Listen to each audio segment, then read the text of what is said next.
All right. Once again, we find ourselves in a situation in a razor close fight that I honestly believe at the end, after watching it, could have gone either way. It was just that close. This, arguably, in my opinion, was one of the closest fights that I've ever seen in the sport of boxing. Truthfully was. Truthfully was. Full disclosure, I picked Triple G to win this fight. I bet Triple G to win this fight, and I scored this fight for Triple G. Okay? But I'm going to say a few things here. When I hear things like, oh, Golovkin clearly won this fight was a clear decision for Gennady Golovkin. This is robbery. This is bullshit. This is corruption. I have to scratch my head. And I'll tell you why. Because if you guys are watching this fight and you're actually scoring each round like you're supposed to, because I've said several times, and I'm sure others have said this too, so I'm not going to take full credit for this statement, but boxing is like a war with 12 battles in it, and you have to score each battle separately, each of those 12 battles separately. And you have to add up the battles at the end, and whoever won more of those battles wins the fight. So if one guy wins rounds close and loses a few rounds big, but wins more rounds, even though they're closer than the other guy's rounds who won them his rounds big. If he won 8 rounds very narrowly or close, and the other guy won 4 rounds very decisively, emphatically, that doesn't mean the guy who won the 4 rounds emphatically is going to win the fight over the guy who won the 8 rounds less emphatically. So that's number one. Number two, close rounds do not automatically go to the champion. That is the unwritten bullshit made up rule that people like to use. And whoever said that rule, it kind of stuck. And it has no credibility. It means nothing in the grand scheme of things because as a judge, you are told to score clean, effective punching, effective aggressiveness, defense, and ring generalship. Nowhere in that criteria does it say the champion gets the close rounds. Um, so these made up rules have no bearing on how the fight is supposed to be scored. And another thing, too, if you're actually scoring this fight, you're really scoring this fight objectively. And at the end of the round, you're not immediately putting 10-9 for one guy, and you're actually having to think. You're saying to yourself, this guy actually, was moving forward, but he wasn't landing. But the other guy was only landing jabs, and this guy landed more power shots. You have to really weigh all those things into the fight. And ring generalship does mean something because it's really hard to argue that Canelo Alvarez did not win the battle of ring generalship last night because going in, everybody knew that Gennady Golovkin was the aggressive fighter. That's his style. And Canelo Alvarez was the guy who fights in spurts, and he's the guy who tends to not move forward as much and tends to suck guys into traps. So everyone's saying, myself included, that if Canelo Alvarez decides to move forward, decides to stand in there in the pocket and trade with Gennady Golovkin, he's going to lose the fight. So if a guy is actually beating a guy at his own game, then you have to give him credit for ring generalship in a close fight, in close rounds. You don't have to, but you very well could do that. So I'm going to just kind of reveal my scorecard here, and I'm going to be totally honest with you because, again, I was emotionally vested into this fight because I bet it. Okay, and I could have given close rounds to Gennady Golovkin, possibly subconsciously based off of that. Okay, so some of those close rounds that maybe other people would have given to Canelo, subconsciously I could have given them to Golovkin because I was emotionally vested in this fight because I bet it.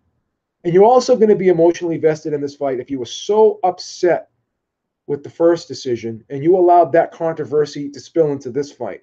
Now, once again, full disclosure, I thought the judges were going to go out of their way to give close rounds to Gennady Golovkin because of the controversy in the first fight, and because I felt as though they didn't want to be put in that same situation that the first set of judges were put in, where everyone was calling them inept, saying they were in the bag for Canelo. I thought they would go out of their way. I was wrong on that. But just because I was wrong on that, it doesn't mean that close rounds can't go to Canelo based off of that. Once again, that's a perception. That's somewhat of another unwritten rule that I possibly allowed to factor into my judgment here when predicting this fight prior and betting this fight prior. But again, it's not part of the scoring criteria, and I cannot bring that into play once this fight ends. So I have no sour grapes here. I lost money on this fight. I was going back and forth with people, and I was adamant about I can't see Canelo winning this fight. I was really, really confident that Golovkin was going to win this fight. I didn't buy into the fact that Alvarez was actually going to try and move forward and fight him. And if some chance he did decide to move forward, I thought that would be his demise in this fight. I thought that would play into Golovkin's hands, which it certainly did not here. At certain points it did. I can argue that, Golovkin did hurt Canelo, but Canelo really didn't hurt Golovkin. But at the end of the day, I can't let that factor in if I'm scoring rounds individually. Hold on for 1 second. I apologize. The battery on this laptop is getting low. I'm going to have to plug in the charger. I'm so sorry.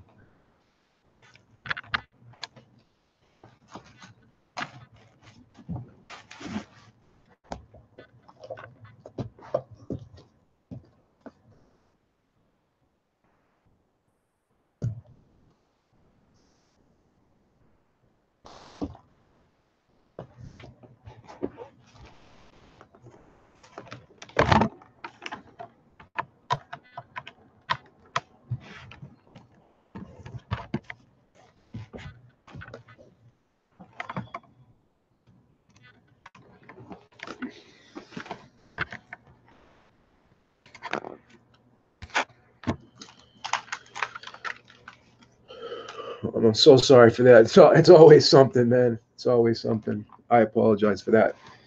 So as I said, you can't sit there and say, oh, well, Gennady Golovkin actually hurt Canelo, but Canelo didn't hurt Golovkin. And that very well may be true. And that's all well and good. But again, going back to the other statement is, that I said, just because you win a round big, even though, if you win less rounds, you win less rounds, and the fight has to be scored round by round. So you can't let that factor into the fight. But let me open up my scorecard, and I'll just go over a few things here. First round, I gave to Golovkin. But again, that could have gone to Canelo. Second round, I thought was a clear Golovkin round. Excuse me. I actually, second round was another close round. I apologize. I was looking at the third and fourth. Second round, I thought was another close round, but I gave it. It was a round that could have gone either way, but I gave it to Canelo. The third round, honestly, I thought was third and fourth rounds. I thought were pretty much clear Golovkin rounds. Now the fifth round, another close round, could have gone either way, but I gave it to Golovkin. 6 and 7, I thought were clear Canelo rounds. Round 8 and 9, I thought those rounds were pretty close, but actually not 9. Round 8, I thought was pretty close, but I gave that to Golovkin, but a lot of people gave that to Canelo. So rounds 5, 6, 7, and 8 on a lot of people's scorecards, they gave them all to Canelo, and a lot of the judges, I think, if I remember correctly, 5, 6, and 7, I believe all three judges, or the majority of the judges, gave them to Canelo. One judge, I believe, gave the 8th to Golovkin. 9 and 10, I thought were clear Golovkin rounds, but ironically enough, once again, a round that I thought was clear for Golovkin, two of the official judges actually, and Harold Letterman too, actually gave that round to Canelo. So round 10 and 11, I thought were clear Golovkin rounds. Now here's another, you know, controversial point. I heard a lot of people say, how could you give the 12th round to Canelo? That was a clear Golovkin round. But once again, I gave it to Canelo, and I thought that was a round that could have gone either way. So you can have a multitude of scorecards here if you really, really want to be objective here. And I did find myself at the end of these rounds having, not all of them, but a lot of them, having to actually think about, this was real close this round. Who do I want to give it to? It wasn't like I immediately put 10-9. And a lot of you guys, I suspect, had to think too. So you take the emotion out of it, you take the broadcast team out of it, you take Harold Letterman out of it, and you really think to yourself, could I have given this round to Canelo if I wanted to? Was it possible to give this round to Canelo? So if I flip some of these rounds, I give 10-9 to Canelo, okay? And I give 5 and 8 to Canelo. My scorecard automatically will, and I give 1 to Canelo and I give 5 and 8 to Canelo. So I flip 3 rounds here, which I could have easily have done without controversy, really, because that the fight was that close and the rounds are that close. Then I would have a 115, 113 Canelo Alvarez scorecard too. So let's get to the other argument. Okay, well, Canelo Alvarez always seems to get the benefit of the doubt in close fights. But I'm going to say something else. I'm going to use another comparison, another analogy. I said that you score fights round by round. It's a war with 12 battles in it. You score each individual battle. Here's another thing. Each fight is like a court case, okay? So basically, if you have a criminal being tried for one crime, and maybe he has a criminal record, and in his past, he's been convicted of crimes before. But as a juror and as a judge, you're really not supposed to let those prior decisions creep into the current crime that he's being committed for. Or not committed for, but being tried for. So we're not supposed to allow past decisions factor into our thought process when scoring this fight. So if someone's being tried for a crime, attempted murder or whatever, and he was tried for attempted murder, or he was tried for manslaughter or whatever 2 prior times, and he beat the case those 2 times.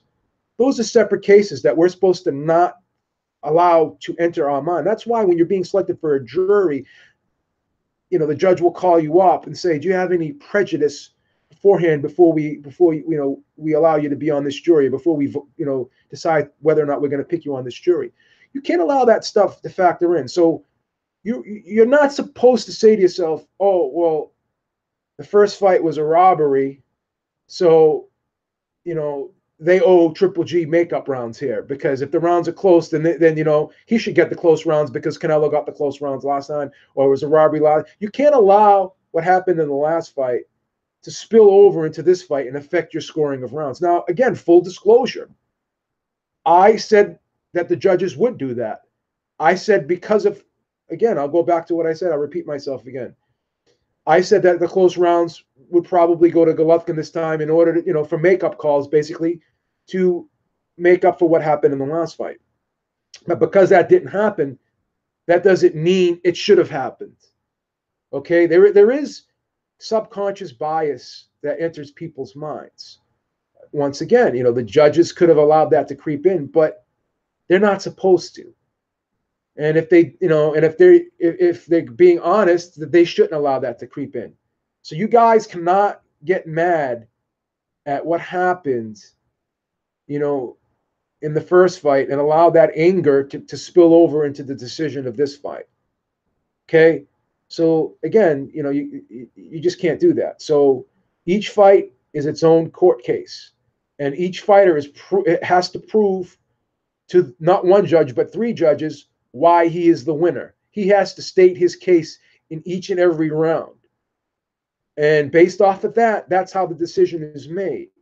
You cannot look at other decisions and have that sway your decision in scoring this fight. You can't sit there and say, "Oh," and I get it. Yeah, I thought Canelo lost the first Golovkin fight. I thought he lost to Arislandi Lara. I thought the Trout fight was a draw. Okay, but this guy did get the benefit of the doubt. Well, you can argue that he won the Trout fight. Whether that if I was hard pressed to pick a winner in that fight, I could see that going to Canelo. But again, you can't look at the Mayweather 114 scorecard. You can't sit there and say the first fight, I thought Golovkin clearly won that fight. You can say all these things, but you can't allow that to affect your judgment in this fight. So say those other fights never happened, and we all just watched this fight last night, and there was no prior history of any of that stuff. I think a lot of people would not be as angry today if that was the case.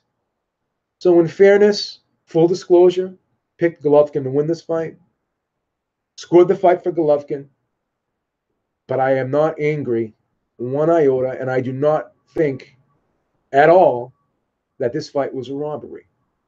I really don't. And I'm not going to, come on here and have sour grapes just because I was on the wrong end of a decision. I could be wrong when I'm picking fights. I could bet a fight and lose money on a fight. And just because I lost money on the fight, I'm not going to cry about it. I'm really not going to cry about it. I'm really not.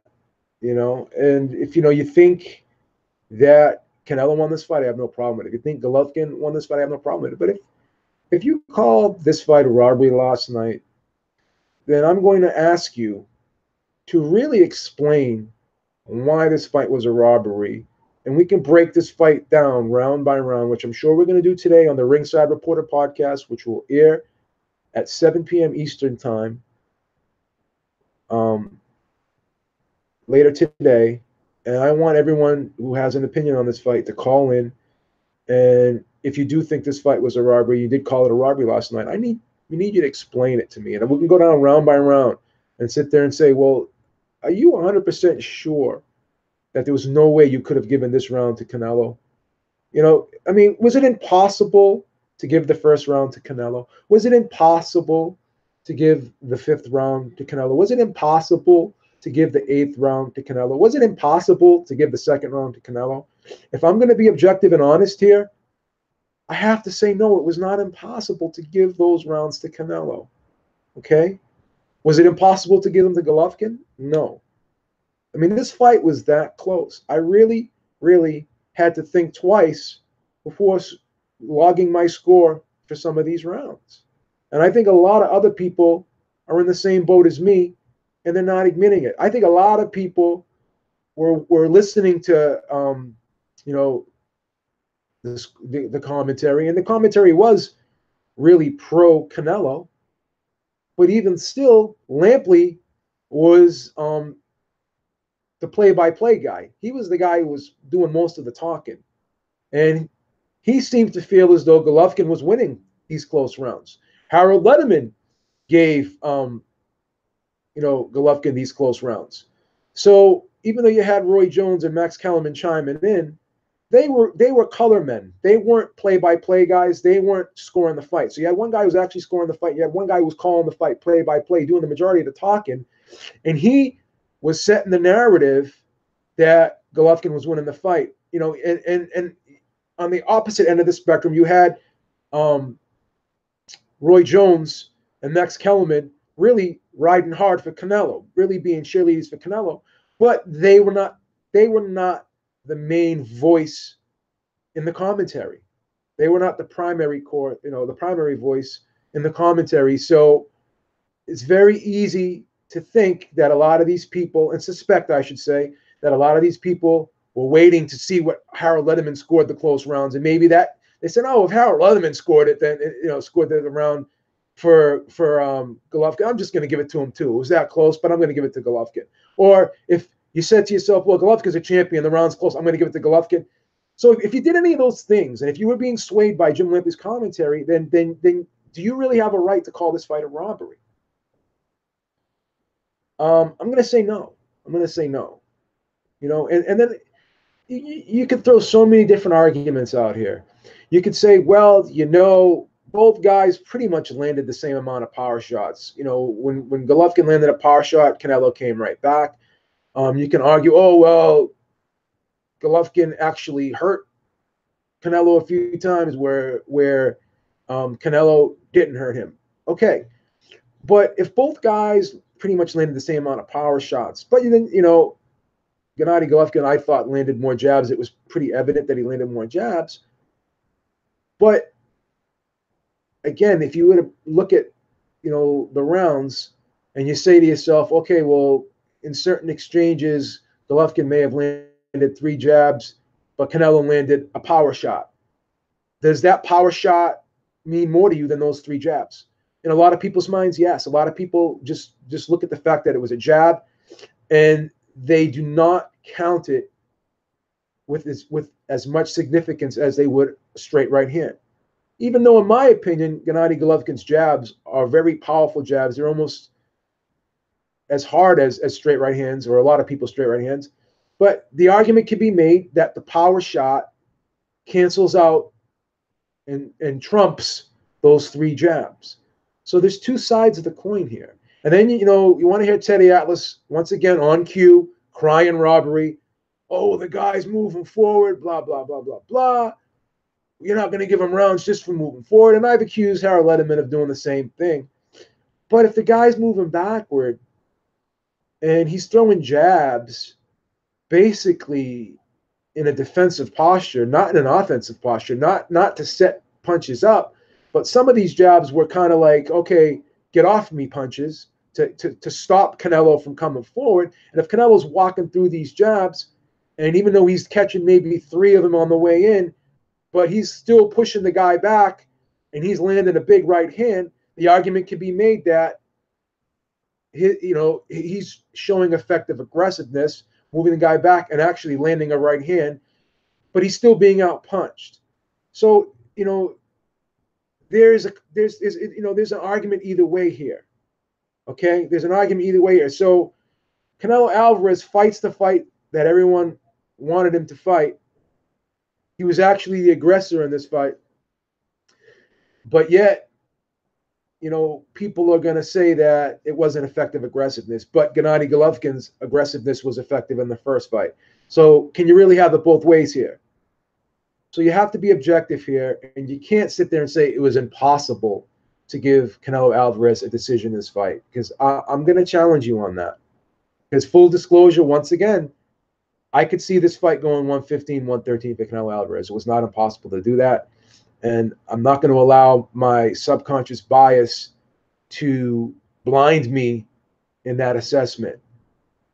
So I'm not going to come on here and cry like other people have done, and I'm not going to mention any names. Just because you bet Golovkin, and full disclosure, you're admitting you were biased because you bet him. So you basically just told on yourself. You can't sit there and say, I bet Golovkin and I was biased towards him, and get mad because he loses close rounds, because you're basically revealing that your bias is causing you to get angry because you lost money. And I'm sure the people that bet on this fight, some of these people bet big money. I bet a moderate amount. I didn't bet a ton. It's not going to break the bank. And, the reality situation is, if you've bet in fights over the years, you know that a close decision can go the other way against you, just as close decisions have gone my way. Some of them have gone against me. And, I have to be objective if I'm going to really commentate on this fight, and be honest. So let me know what you guys think in the chat. Was this a robbery? And if so, why was it a robbery? And, were these rounds that you feel Golovkin won, were they clear cut and decisive? Because in my opinion, I pointed to several rounds where it was really, really hard to say decisively that this guy won. And, some swing rounds I felt as though I gave to Canelo. But let me just, really go down my scorecard. and just see what I actually did here in terms of I'm going to count the swing rounds, and I'm going to count how many of them I gave to Canelo and how many I gave to Golovkin. So the first round I thought arguably could have been a swing round, even though the three judges scored it for Golovkin. I thought that could have been to Canelo. So I gave that one to Golovkin. That was one swing round. The second round I felt was another swing round. Could have gone either way. I actually gave that one to Canelo. The third and fourth, I thought were clear Golovkin rounds. Rounds 5, 6, 7, and 8. I thought rounds 5 and 8 were swing rounds. I gave those to Golovkin. 6 and 7 I thought were clear Canelo rounds.